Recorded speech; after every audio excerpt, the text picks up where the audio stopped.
Hello मेरे प्यारे साथियों, आपका स्वागत है हमारे अपने यूट्यूब चैनल स्टडी सर्कल 360 में। जी हाँ मेरे प्यारे साथियों, आपका बहुत बहुत स्वागत है हमारे चैनल की सीरीज में। साथियों, हम बताना चाहेंगे इस चैनल के माध्यम से हम यूपीपीसीएल TG2 की स्पेशल क्लास लगा रहे हैं और स्पेशली मैं बता दूं चैप्टर वाइज कुछ इंपॉर्टेंट ऑब्जेक्टिव भी लेकर आए हैं, जो इसके पहले भी हमने आपको दिया था इंडस्ट्रियल वायरिंग से संबंधित। वो भी बहुत ही इंपॉर्टेंट थे और कट कॉपी पेस्ट वाले क्वेश्चन थे जो बार बार आपके कम्पिटिटिव एग्जाम में पूछे जाते हैं। तो मैं बताना चाहूँगा आज का जो हमारा चैप्टर होगा वो इल्यूमिनेशन से होगा। जी हाँ मेरे प्यारे साथियों, मैं बताना चाहूँगा कि जो इल्यूमिनेशन चैप्टर है डेट मीन्स आप कह सकते हैं प्रदीप्ति। जी हाँ, प्रदीप्ति से मैं बता दूँ कि जो इम्पोर्टेंट जितने भी क्वेश्चन हैं मैं उनको लेकर आया हूँ आपके सामने अपने चैनल स्टडी सर्कल 360 के माध्यम के द्वारा।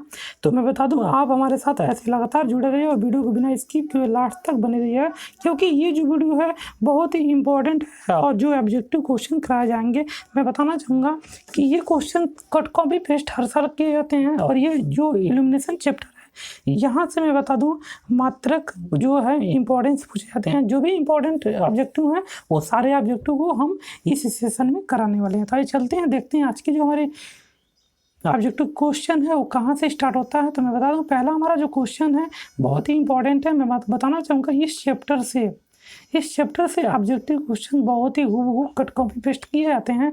तो यहाँ से पहला क्वेश्चन हमारा किससे टच किया गया है, वो टच किया गया है अपना यूनिट से, मात्रक से। The unit of solid angle. जी हाँ, ठोस कोण का मात्रक क्या होता है, ये बार बार क्वेश्चन पूछा गया है। तो मैं बताना चाहूँगा कि ठोस कोण का मात्रक जो होता है वो स्टेरेडियन होता है। क्या होता है? स्टेरेडियन होता है। इसको कहीं ना कहीं आप लोग नोट कर लीजिएगा, क्योंकि ये क्वेश्चन जो है बहुत ही कट कॉपी पेस्ट किए जाते हैं, खासकर प्रदीप्ति वाले चैप्टर से। तो मैं बता दूँ ठोस कोण का मात्रक क्या होता है आपका, सॉलिड एंगल का जो मात्रक होता है वो होता है स्टेरेडियन। क्या होता है? स्टेरेडियन। आइए देखते हैं दूसरा क्वेश्चन क्या है। दूसरा क्वेश्चन है कैंडेला द यूनिट ऑफ। जी हाँ, कैंडेला किसका मात्रक, ऐसे भी पूछता है कैंडेला किसका मात्रक, आपसे उल्टा भी क्वेश्चन पूछा जाएगा। तो मैं बताना चाहूँगा कि ल्यूमिनस इंटेंसिटी यानी कि प्रदीप्ति जो तीव्रता होता है उसका मात्रक कैंडेला होता है। ऐसे भी आपसे क्वेश्चन घुमा के पूछा जा सकता है कि प्रदीप्ति तीव्रता का मात्रक क्या होता है या कैंडेला किसका मात्रक है। तो आप बताएंगे ल्यूमिनेट इंटेंसिटी जो है कैंडेला का मात्रक होता है, यानी कि that means option number B will be right. अगला हमारा प्रश्न क्या है? तो अगला प्रश्न हमारा कुछ इस प्रकार है, the unit of luminous flux. जी हाँ, ल्यूमिनस फ्लक्स का मात्रक क्या होता है, बार बार पूछा गया प्रश्न है। तो मैं बताना चाहूँगा कि जो ल्यूमिनस फ्लक्स है उसका मात्रक ल्यूमेन होता है। क्या होता है? ल्यूमेन होता है।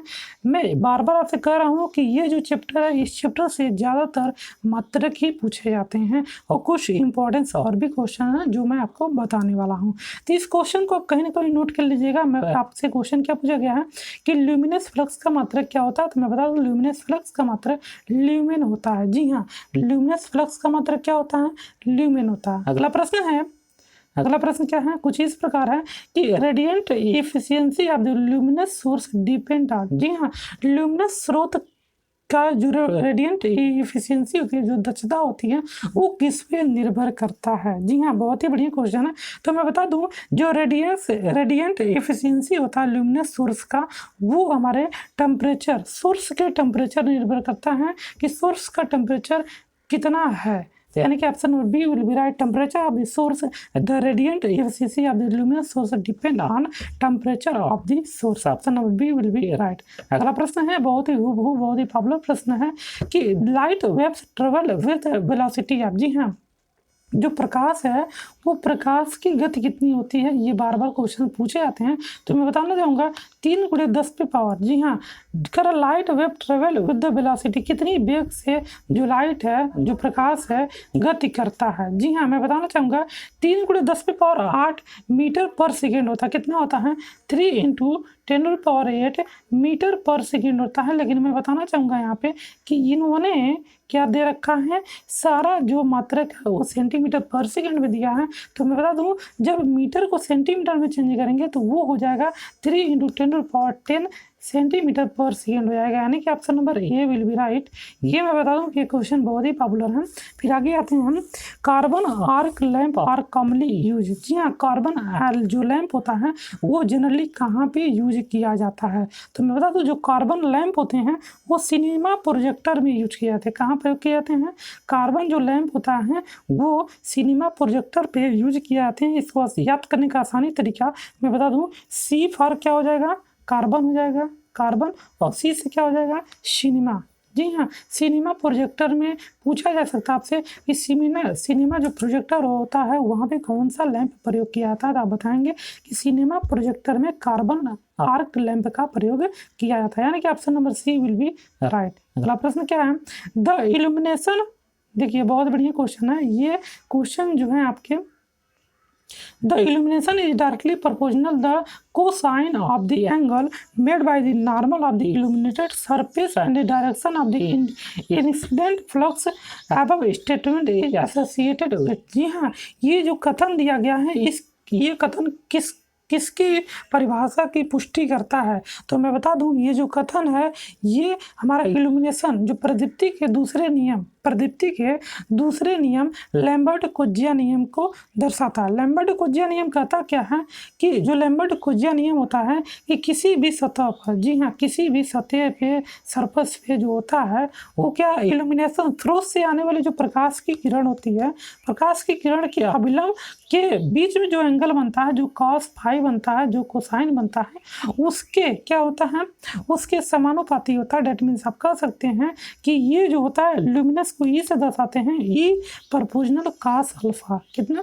कास अल्फा। डेट मीन्स आप कह सकते हैं ई पर E is equal 1/d² cos alpha, यानी कि ये लैम्बर्ट, देखिए यहाँ पे क्या होगा, लैम्बर्ट कोसाइन लॉ होगा, क्योंकि इन्होंने दे रखा है कि कोसाइन ऑफ द एंगल। जी हाँ, तो आप यहीं से पता कर सकते हैं लैम्बर्ट कोज्जिया नियम जो होता है प्रदीप्ति का दूसरा नियम होता है, यानी कि ये स्टेटमेंट है, ये स्टेटमेंट चौथे आंसर को आपका मैच कर रहा है, यानी कि option number D will be right. अगला प्रश्न है क्या है कि illumination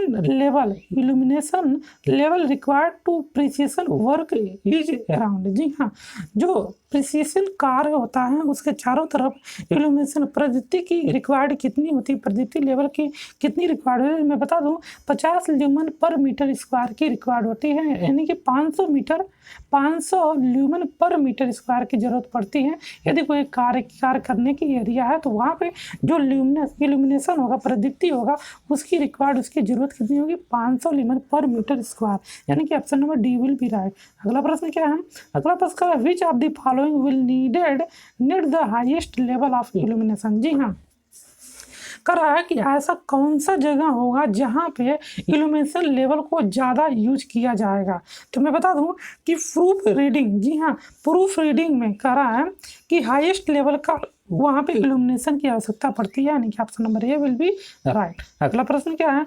which of the following will need lowest level of illumination. जी हाँ, प्रदीप्ति की कौन सी ऐसी जगह है जहाँ पे प्रदीप्ति का जो लेवल होता है वो कम होगा? यानी कि रेलवे प्लेटफॉर्म पे कह रहा है कि वहाँ पे रेलवे प्लेटफॉर्म पर इल्यूमिनेशन जो होता है वहाँ पे बहुत ही कम होता है, यानी कि option number C will be right. अगला क्वेश्चन क्या है?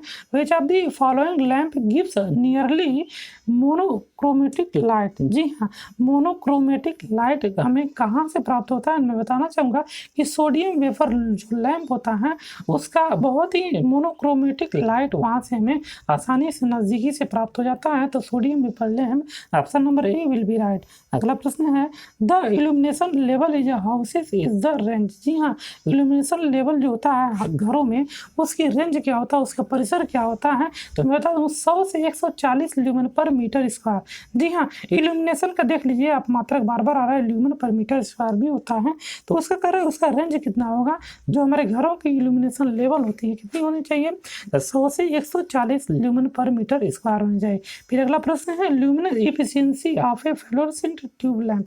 जी हाँ, जो फ्लोरोसेंट ट्यूब लैंप होता है उसकी ल्यूमिनस एफिशिएंसी कितनी होनी चाहिए? तो मैं बता दूं 60 से 65 ल्यूमन पर वाट। जी हाँ, 60 से 65 ल्यूमन पर वाट ल्यूमिनस एफिशिएंसी। आप किसी भी फ्लोरेसेंट ट्यूब की जो ल्यूमिनस एफिशिएंसी होती है वो 60 से 65 ल्यूमन पर वाट मानी जाती है। अगला प्रश्न क्या है?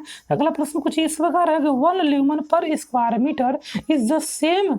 जी हाँ, 1 ल्यूमन पर मीटर स्क्वायर किसके बराबर होता है? तो मैं बता दूं कि 1 ल्यूमन पर मीटर स्क्वायर जो होता है वो 1 लक्स के बराबर होता है, क्योंकि जो हमारा इल्यूमिनेशन होता है उसका मात्रक क्या होता है? ल्यूमिनस फ्लक्स जो होता है उसका मात्रक क्या होता है? ल्यूमन होता है, यानी कि 1 लक्स जो होगा 1 ल्यूमन पर मीटर स्क्वायर के अनुसार बराबर होगा, यानी कि option number A will be right. अगला प्रश्न क्या है?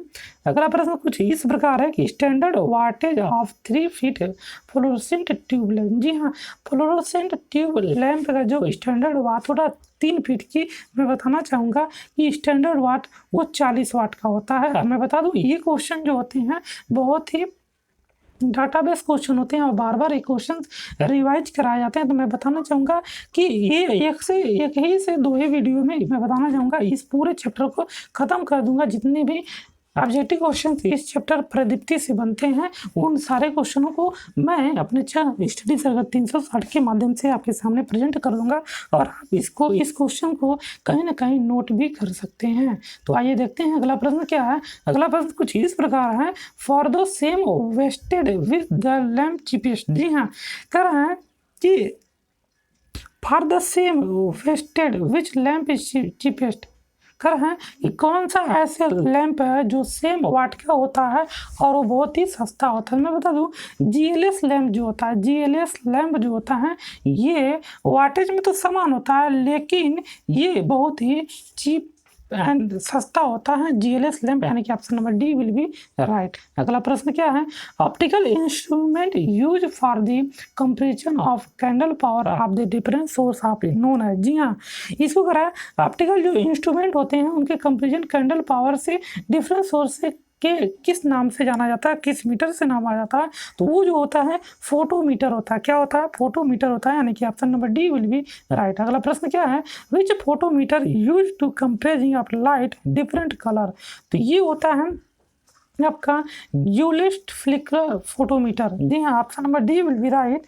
जो फोटोमीटर यूज किया था किस प्रकार की अलग अलग कलर के लिए, तो मैं बता दूं वो गिल्ड्स फ्लिकर फोटोमीटर के जो कंपेरिजन होता है यहाँ पे इनसे कंपेरिजन किया था, यानी कि option number D will be right. अगला प्रश्न क्या है? तो अगला प्रश्न कुछ इस प्रकार है कि which photometer depend of the its operation a Lambert cosine. जी हाँ, लैम्बर्ट कोसाइन जो होता है फोटोमीटर के किस प्रकार के ऑपरेशन पर निर्भर करता है? तो मैं बता दूं टोटल इल्यूमिनेशन फोटोमीटर के ऊपर ये ऑपरेशन लैम्बर्ट कोजिया नियम के आधार पर डिपेंड करता है, यानी कि option number B will be right. अगला प्रश्न क्या है?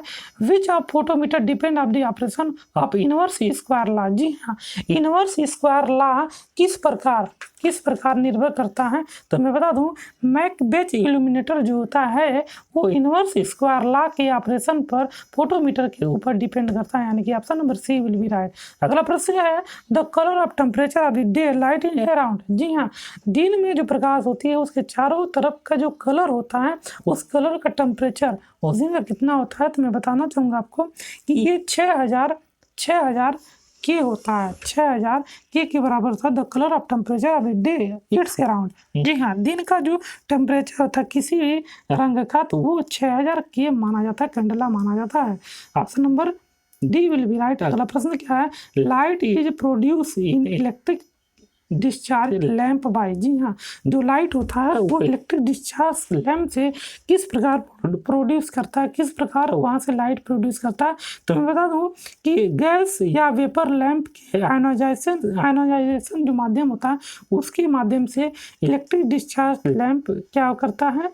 वो प्रोड्यूस करता है लाइट को, यानी कि option number C will be right. अगला प्रश्न देखिए बहुत ही पॉपुलर आ गया है, ल्यूमन पर वाट किसका मात्रक होता है? तो मैं बताना चाहूँगा कि ल्यूमिनस एफिशिएंसी। जी हाँ, ल्यूमिनस जो दक्षता होती है उसकी जो मात्रक होती है ल्यूमन पर वाट माना जाता है, यानी कि option number C will be right. बहुत ही पॉपुलर और बहुत ही लाजवाब प्रश्न है, यानी कि option number D will be right. अगला प्रश्न है candela is the unit of. जी हाँ, कैंडेला किसका मात्रक? मैं बताना चाहूँगा, बार बार मैं रिपीट कर रहा हूँ ये बात कि इस चैप्टर से ज़्यादातर यूनिट्स ही पूछे जाते हैं, मात्रक ही पूछे जाते हैं। तो आप इन मात्रकों को कहीं ना कहीं नोट डाउन कर लीजिएगा, क्योंकि ये मात्रक बहुत ही इंपॉर्टेंट और बहुत ही पॉपुलर, अपने में पॉपुलर मात्रक माने जाते हैं। यानी कि कैंडेला किसका मात्रक है? तो मैं बता दूं कि ल्यूमिनेट इंटेंसिटी, जी हाँ, ल्यूमिनस इंटेंसिटी का मात्रक जो होता है वो कैंडेला होता है। यानी कि option number B will be right. अगला प्रश्न है विच गैस इज समटाइम, जी हाँ, which gas is sometime use to filament lamp. जी हाँ,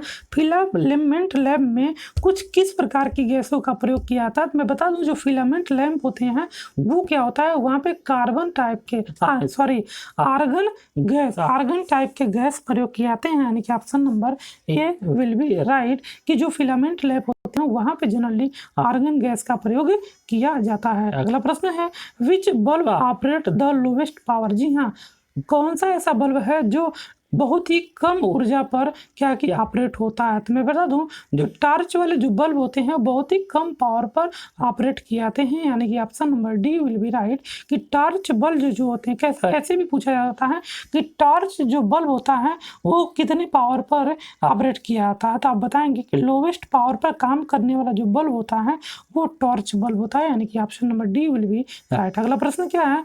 the output of tungsten filament lamp depend on. जी हाँ, जो टंगस्टन लैंप होता है उसका फिलामेंट किसके ऊपर डिपेंड करता है? तो मैं बता दूं कि टंगस्टन जो होता है, टंगस्टन फिलामेंट लैंप जो होता है वो टेम्परेचर ऑफ फिलामेंट, जी हाँ, फिलामेंट के तापमान पर निर्भर करता है। जो उसकी आउटपुट होता है उसके टेम्परेचर, जो उसका फिलामेंट होता है उसके टेम्परेचर पर डिपेंड करता है। यानी कि option number C will be right. किसी भी फिलामेंट, किसी भी टंगस्टन फिलामेंट जो लैंप होता है उसका आउटपुट फिलामेंट के तापमान पर निर्भर करता है। यानी कि option number C will be right. फिर कह रहा है कि कोई भी 0 वाट का जो लैंप होता है वो कितना पावर कंज्यूम करता है? तो मैं बता दूं ये भी पॉपुलर क्वेश्चन है, अपने में बहुत ही पॉपुलर प्रश्न है कि कोई भी 0 वाट, जैसे भी आप सभी लोग कहते हैं कि जो नाइट बल्ब होता है वो कहते हैं आप लोग क्या होता है 0 वाट का, बट मैं बता दूं कि वो 0 वाट ना होकर उसकी भी कुछ ना कुछ रेटिंग होती है, कुछ ना कुछ पावर होती है। तो वो जो होता है 5 से 7 वाट के पावर में बनाया जाता है। जो 0 वाट का बल्ब होता है वो 5 से 7 वाट की पावर को कंज्यूम करता है। यानी कि option number B will be right. इस प्रश्न को आप कहीं ना कहीं नोट डाउन कर लीजिएगा, क्योंकि ये बहुत ही मोस्ट इंपॉर्टेंट और पॉपुलर प्रश्न है। ये बार बार क्वेश्चन आपके जनरल पूछा जा सकता है कि जो 0 वाट का लैंप होता है वो कितना पावर कंज्यूम करता है। तो मैं बताना चाहूँगा कि वो 0 वाट उसका नाम होता है, बट वो 5 से 7 वाट की पावर को कंज्यूम करता है। यानी कि option number B will be right. अगला प्रश्न क्या है कि the melting point of temperature, the melting temperature of tungsten. जी हाँ, जो टंगस्टन का मेल्टिंग टेम्परेचर होता है वो कितना माना जाता है? तो मैं बता दूं कि उसका जो मेल्टिंग टेम्परेचर होता है टंगस्टन का वो 3655 के होता है। जी हाँ, 3655 के बराबर मेल्टिंग टेम्परेचर ऑफ टंगस्टन को माना जाता है। यानी कि option number D will be right. अगला प्रश्न है the life of incandescent lamp. जी हाँ, जो इनकैंडिसेंट लैंप होते हैं उनकी लाइफ कितनी होती है? तो मैं बता दूं उनकी जो लाइफ होती है वो 1000 घंटे होते हैं। जी हाँ, आप कोई भी जो बल्ब लाते हैं उसकी भी एक लाइफ होती है, क्योंकि मैं बता दूं कि कुछ लोग बल्ब खरीद के लाते हैं तो वो क्या होता है कि 1 महीने 6 महीने में फ्यूज हो जाता है। क्यों फ्यूज होता है? क्योंकि उसका भी एक लाइफ होता है। उसका भी एक लाइफ क्यों होता है? क्योंकि इन्होंने उसका मानक बना दिया था भैया कि 1000 घंटा जलाने के बाद इसकी लाइफ का कोई गारंटी नहीं है।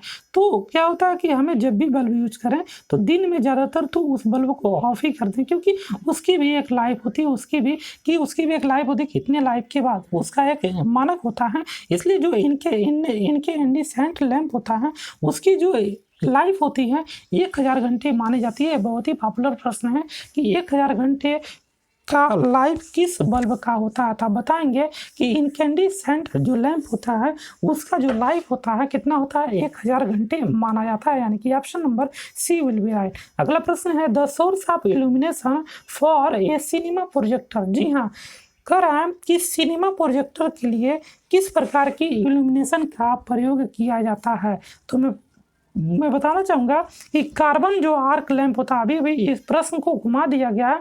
क्या घुमाया गया है? वहाँ पे पूछा गया था कि कार्बन आर्क लैंप कहाँ प्रयोग किया जाता, तो मैंने बताया था कि कार्बन आर्क जो लैंप होता है वो सिनेमा प्रोजेक्टर में प्रयोग किया जाता है। और उसी प्रश्न को इन्होंने रिवर्स कर दिया है कि भैया कार्बन जो सिनेमा प्रोजेक्टर होता है, सिनेमा प्रोजेक्टर में किस प्रकार के इल्यूमिनेशन का प्रयोग करेंगे। तो मैं बताना चाहूँगा आपको कि कार्बन आर्क लैंप का प्रयोग आप सिनेमा प्रोजेक्टर में प्रयोग करेंगे, क्योंकि ये मैंने एक ट्रिक भी बताया था कि सी फॉर सिनेमा प्रोजेक्टर और सी फॉर कार्बन आर्क लैंप, यानी कि option number D will be right. अगला प्रश्न क्या है? तो अगला प्रश्न कुछ इस प्रकार है कि sodium vapour lamp need ionization potential of about. जी हाँ, कह रहा है कि सोडियम वेपर लैंप जो आयोनाइजेशन पोटेंशियल होता है कितना माना जाता है। तो मैं बता दूं कि जो सोडियम वेपर लैंप होते हैं उनको आयनाइज होने के लिए, जी हाँ, आयनाइज होने के लिए उनको 5 वोल्ट की सप्लाई की जरूरत होती है, यानी कि option number A will be right. अगला प्रश्न क्या है? तो अगला प्रश्न कुछ इस प्रकार है कि when a sodium vapour lamp, जी हाँ, when a sodium vapor lamp is switch on intensely of the color is, जी हाँ, अगर किसी भी सोडियम वेपर लैंप का यदि आप स्विच ऑन करते हैं तो उस टाइम पे उसका कलर क्या होता है। तो मैं बताना चाहूँगा यदि कभी भी सोडियम वेपर लैंप को यदि आप ऑन करते हैं तो ऑन करने के कंडीशन में क्या होता है कि इसका जो कलर होता है वो पिंक होता है। क्या होता है? पिंक होता है। डेट मीन्स आप कह सकते हैं कि किसी भी सोडियम वेपर को ऑन करने पर उसका स्टार्टिंग जो कलर होता है वो पिंक यानी कि गुलाबी होता है। Option number A will be right. लेकिन बाद में क्या हो जाता है?